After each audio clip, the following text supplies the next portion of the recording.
में आए और वह काम करते करते बहुत कुछ सीखा, तो पिछली अनघड़ता से अगली सुघड़ता में गए। यही इमेंसिपेशन है, उत्कृष्टता की ओर आगे बढ़ते जाना, एक्सीलेंस की ओर यात्रा करते जाना ही मोक्ष है। केवल एक वो मोक्ष जिस दिन झंझट छूट जाए, जो कभी छूट नहीं सकते, कभी नहीं छूट सकते। ईश्वर की सृष्टि में केवल एक ही चीज सत्य है, बाकी असत्य है। क्या? वो कहते ना, movies are for entertainment, entertainment, entertainment. उसी प्रकार ईश्वर की सृष्टि में एक ही चीज सत्य है, एक्शन, एक्शन एंड एक्शन। जो व्यक्ति इनएक्शन की बात करता है कि मोक्ष का अर्थ कोई इनएक्टिविटी है, तो वो सबसे बड़ा भ्रम है। अरे जिसने तरंगों तक को कंपित रखा है, जिसने अपने आप को हर चीज में डाला, कैटाबॉलिज्म में, मेटाबॉलिज्म में, जनरेशन में और डीके में, माने सृजन में और सड़न में, दोनों में जहां क्रिया है, गतिविधि है, वो निठल्ला कैसे बैठने देगा? गलत धारणा है। ऐसी कोई अवस्था नहीं है जब सारे झंझट छूटेंगे। झंझटों के स्वरूप बदलेंगे। People who are placed at higher places, they have problems, but they have problems of different kind. जिनका मोक्ष प्राप्त हो जाता है, जो ब्रह्म ज्ञान से पूरित हो जाते हैं, ब्रह्म आनंद में चले जाते हैं, क्या उनके पास काम नहीं है? वो 365 24 घंटे काम करते हैं। उनकी प्रॉब्लम्स अलग तरह की हो जाती हैं। ऐसा ब्रह्म ऋषियों ने कहा है। निठल्लेपन के लिए इस पूरी सृष्टि में कोई स्थान नहीं है। अगर निठल्लेपन के लिए पूरी सृष्टि में कोई काम नहीं है, तो मेरे उत्कर्ष से ऊपर, मेरी इवोल्यूशन से ऊपर कोई काम नहीं हो सकता। और अगर मेरी इवोल्यूशन सबसे ऊपर है, तो मैं जो कुछ भी कर रहा हूं, जो जॉब, जो बिजनेस, जो कुछ भी कर रहा हूं, मुझे उसमें ही इवॉल्व होना है, क्योंकि वो मुझे ईश्वर ने अवसर दिया है, एक्टिविटी दी है। किसी व्यक्ति के साथ कहते हैं कि इसको पनिश करना, सजा देनी है, तो इससे सारे काम ले लो, चुपचाप बिठा दो। निठल्ला बिठाया व्यक्ति स्वतः ही मृत्यु को प्राप्त होने लगता है। तो इसका अर्थ क्या है? सक्रियता मेरा धर्म है, क्रिया मेरा धर्म है। मुझे जहां कहीं भी हूं वहां अंतरित होना है, और मेरे भीतर मेरी प्रगति ना हो, इसके लिए अनेकों कौरव, अनेकों दुष्ट आके मुझे तंग करते हैं। एक समय पर मैं जागता हूं, एक समय पर मैं कभी ईगो में आ जाता हूं, कभी इंटरपर्सनल कम्युनिकेशन के कॉन्फ्लिक्ट्स को ढूंढता हूं, रीडिंग बिटवीन द लाइंस में मैं पता नहीं क्या क्या कॉन्कॉट कर जाता हूं। मैं सहज हो ही नहीं पाता हूं, सरल हो ही नहीं पाता हूं। होने की चेष्टा करता हूं, बाहर से कोई प्रभाव आता है, ले जाता है। इसलिए वो कहते हैं यदा यदा ही धर्मस्य और परित्राणाय साधुनां। तुम्हारे भीतर के साधु तत्व की जब जब हानि होगी, तब तक मैं एक इंटरवेंशन के रूप में आता हूं। ये इसलिए मैंने कहा क्योंकि ये अप्रोच अगर हम अपना लेते हैं, तो हम अपने भीतर आने वाले अच्छे विचारों को हम मूल्य देंगे, क्योंकि बाहर की परिस्थितियां हमें 2 मिनट में घसीट के ले जाती हैं। क्या सारी जिम्मेवारी मेरी है क्या? How dare he respond like that? इसको ऐसा कहना चाहिए था मेरे को। Should not have said like that. जो डिसिप्लिनरी एक्शन होने चाहिए, समस्या ये है कि विश्व में मनुष्य अभी उतना उत्कृष्ट नहीं हुआ। डिसिप्लिनरी एक्शन चाहे किसी कारण के भी हो, किसी तरीके के भी हो, वो कुछ सुधारने की दृष्टि से किए जाते तो उतने ही रहने चाहिए जितने हैं। समस्या ये है कि हम उनको साथ में ढोना शुरू कर देते हैं, उनको अपनी पहचान के साथ ढोना शुरू कर देते हैं। जिसके ऊपर लागू होता है वो भी, और जो लागू करता है वो भी। माने it they continue, such acts continue beyond a limit, तो वो हानि, सुधार के स्थान पर हानि करने की चेष्टा करते हैं। सारा मानव संसाधन इसी में बिगड़ा हुआ है। माने the most difficult resource to manage is the human. बाकी जितने रिसोर्सेज हैं बेचारे बड़े सीमित स्थान पर अपने आप को अटकाए रहते हैं। मनुष्य मोस्ट अनप्रेडिक्टेबल है। कम दीजिए तो भी, ज्यादा दे दीजिए तो भी, उसको कैसे साधिए, this is the most difficult task. इन दोनों श्लोकों के साथ न्याय तभी होगा जब हम अपने भीतर परिवर्तन को लेके, या सद्विचार, good thought, good noble thought को लेकर हम कृष्ण का हस्तक्षेप मानेंगे। जब जब हमारे भीतर कोई अच्छा विचार आए, जैसे ही हमने उसको कृष्ण का अवतार मानना शुरू कर दिया, आप देखेंगे कि कुछ ही दिनों में आपके भीतर एक अजीब सी मजबूती आनी शुरू हुई है। अनेकों ब्रह्म ऋषियों का कहना है कि आध्यात्मिक चमत्कार कुछ नहीं होते, केवल और केवल आप अपने स्वरूप को प्राप्त करते जाते हो और आपको अपने विषय में पता लगता जाता है। You start unravelling your own self, you start unraveling your own facts, you start knowing something which was unknown to you, बाहर से कहीं से नहीं आता है।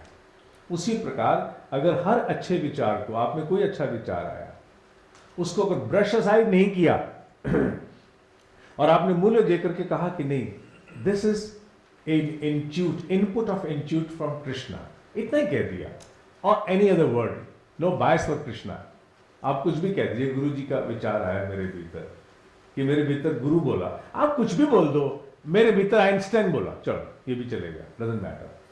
आप देखो कि धीरे धीरे एक अलग सी संस्था आपके भीतर पुष्ट होनी शुरू होगी। You are enriching an institution within yourself. और मनुष्य जब जिस प्रकार की विचारधारा को पानी देता है, नरिश करता है, उसके अनुरूप उसके भीतर मंदिर का निर्माण होना शुरू हो जाता है। ये बात अकाट्य है। कल मैं किसी एक HNI के सेशन में बैठा था, तो हाई नेटवर्थ इंडिविजुअल्स के, तो जब मैं बात कर रहा था तो उनको एक व्यक्ति रिक्रूट करना है, मैं इस बात से जोड़ रहा हूँ उसको, बड़ा अच्छी पोजीशन पे कोई व्यक्ति रिक्रूट करना है। तो मैंने उनसे कहा, वो कहने लगे सही कैंडिडेट मिल जाए ये बड़ा मुश्किल होता है, इस पोजीशन के लिए बड़ा सही कैंडिडेट चाहिए। तो मैंने उनसे कहा कि सही कैंडिडेट को लाने के लिए एक मेरे पास रहस्यमय तरीका है। तो रहस्यमय सुन करके तुम सारे उत्सुक होते हैं क्या? Let us define each and every detail of a person, the kind of person we want. इससे क्या होगा? क्योंकि मनुष्य जो चाहता है वो जितना स्पष्ट हो जाएगा, जितना सटीक, the more it is precise, definitiveness उसमें आएगी, उतना हम अदृश्य जगत को संदेश भेजते हैं ये चाहिए। और जब हम वेग संदेश भेजते हैं, बढ़िया आदमी चाहिए, बस जो काम संभाल ले, झंझट नहीं करे, तो जो प्रकृति है वो बेचारी, उसकी कोई परिभाषा नहीं समझ पाती। क्यों? हमारे भीतर एक ईश्वर है, वो हमारे भीतर के ईश्वर से पूछती है एग्जैक्ट बता। जब नहीं बता पाते तो वो कुछ भी हमारे सामने रख देती है, जो फिर हमारे अनुरूप बढ़िया नहीं होता। इसीलिए हम लोग बच्चों को भी कहते हैं ना, अपने बारे में ठीक ठीक सोच के बताओ क्या करना चाहते हो। ये मत कहते ना जो भगवान की इच्छा, वो तो कहेगा स्कूल के बाहर अच्छा कुलचे छोले वाला नहीं है, तो वही लगा ले। डेफिनेटिवनेस, जितने आप सटीक, जितने स्पष्ट होंगे, उस एक्सरसाइज को आप पेनफुल मान सकते हो। ये भी कह सकते हैं यार कम ऑन, एक आदमी चाहिए ना इस डिपार्टमेंट के लिए, तो क्या दिक्कत है, ऐसे 4 लाइनें कंपोज करो, डाल दो, तो ठीक है। If you compose them in a general sense, you will get something which is general. If you don't want to be generalistic, then you have to be a specialist approach चाहिए, specificity चाहिए, तो go on defining, go on refining. Spend more time on those 6, 7 or 8 lines. जितना समय लगाओगे, आप अक्षरों से बात नहीं कर रहे हो, आप बात कर रहे हो अदृश्य जगत से, जिसको आपने आकर्षित करना है। अगर आप जितने स्पष्ट हो गए, आपके द्वारा छोड़े गए स्पष्ट संकेत प्रकृति में जाएंगे। अरविंद यही तो कहते हैं कि मनुष्य को जिस दिन यह समझ में आ जाए कि इस पृथ्वी पर सबसे बड़ा तंत्र विचारों का तंत्र है, उस दिन मनुष्य के जीवन में चमत्कार होने शुरू हो जाएंगे। ये अरविंद के शब्द हैं। माने the occultism of thought is a fact and the utmost truth for humanity. विचारों का तंत्र अगर समझ में आ गया तो बहुत कुछ संभव है। जितनी स्पष्टता होगी, सटीकता होगी, उतना ज्यादा काम होगा। और यहां भी अगर हमारे भीतर स्पष्ट हो गया, जब भी मेरे भीतर कोई अच्छा विचार आएगा, मैं उसको कृष्ण का हस्तक्षेप मानूंगा, क्योंकि वो मेरे भीतर के साधु की सुरक्षा के लिए आया है, मेरे भीतर की साधु तत्व की सुरक्षा के लिए आया है। ये भाव अगर हमने समझा दिया, तो ये श्लोक जो हम लोग बहुत लंबे समय से यदा यदा ही धर्मस्य ग्लानिर्भवति भा, क्योंकि यहां उन्होंने अर्जुन को गुड़ाकेश नहीं कहा, यहां अर्जुन को परंतप नहीं कहा, या अर्जुन को अर्जुन नहीं कहा।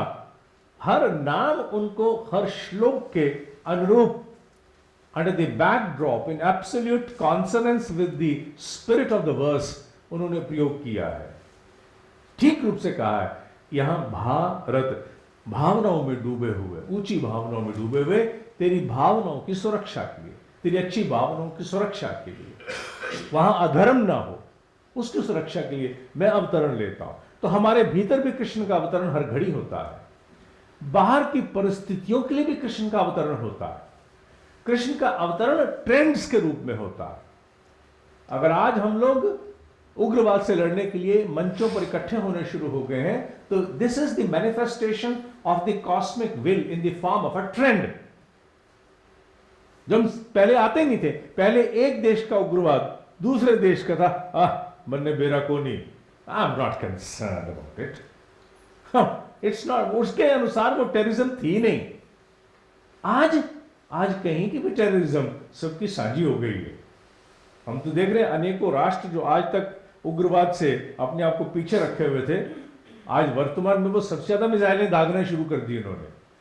क्यों? क्योंकि खतरे साझे हो गए हैं, खतरे साझे हो गए, अर्थात कृष्ण का अवतरण, manifestation of the cosmic will, वो हो गई है कि खतरे साझे करके अब यहां बुराई को हटाना है। क्योंकि लोगों की साधना, लोगों के भीतर का साधु तत्व अब असुरक्षित हो गया है। अगर लोगों के भीतर का साधु तत्व सुरक्षित रखना है तो इसके लिए कुछ करना पड़ेगा। आपके अपने देश में भी जो वर्तमान घटनाएं चल रही हैं, उनका क्या स्वरूप है क्या नहीं, मैं उस पर नहीं जाऊंगा, पर कहीं ना कहीं वो इसी श्रृंखला में आगे बढ़ रही है।